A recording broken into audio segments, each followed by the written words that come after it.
السبب المفجع لبكاء سليم أملاح لحظة الالتقاء بملك المغرب في حفل تكريم اللاعبين. عند الحديث عن سليم أملاح فنحن نتحدث من دون شك عن واحد من أبرز مفاجآت كأس العالم فيفا قطر 2022. فلاعب أندرليخت البلجيكي بصم على بطولة كبيرة في خط وسط أسود الأطلس، وقادهم لاحتلال المركز الرابع رفقة بقية نجوم المنتخب المغربي.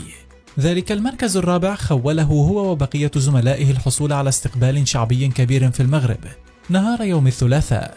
ففور وصولهم للعاصمة الرباط أقلتهم حافلة مكشوفة في شوارع العاصمة المغربية أمام حضور كبير للشعب المغربي الذي استقبلهم أفضل استقبال.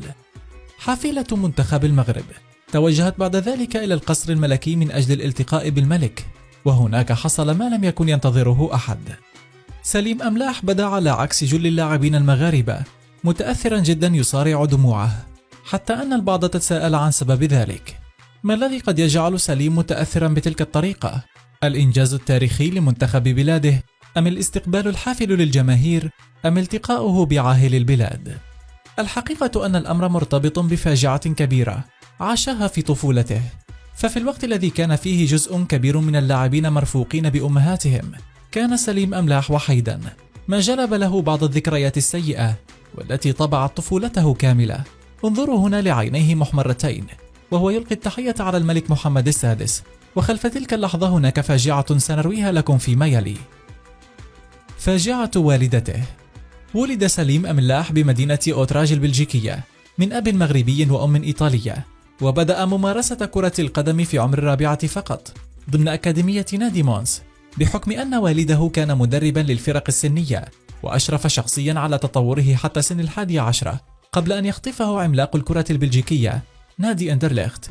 بعد مباراة ودية جمعت بين الناديين تمكن خلالها أملاح من تسجيل 5 أهداف كاملة.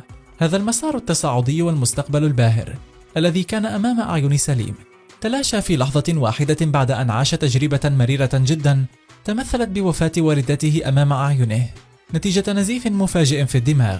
سقطت والدته أرضا مفارقة للحياة، وسقطت معها كل آمال سليم وطموحاته، ليدخل في أزمة نفسية كبيرة أثرت على سلوكياته وجنحت به نحو العنف كثيرا، ما دفع بنادي أندرليخت لطرده بعد أقل من عام واحد.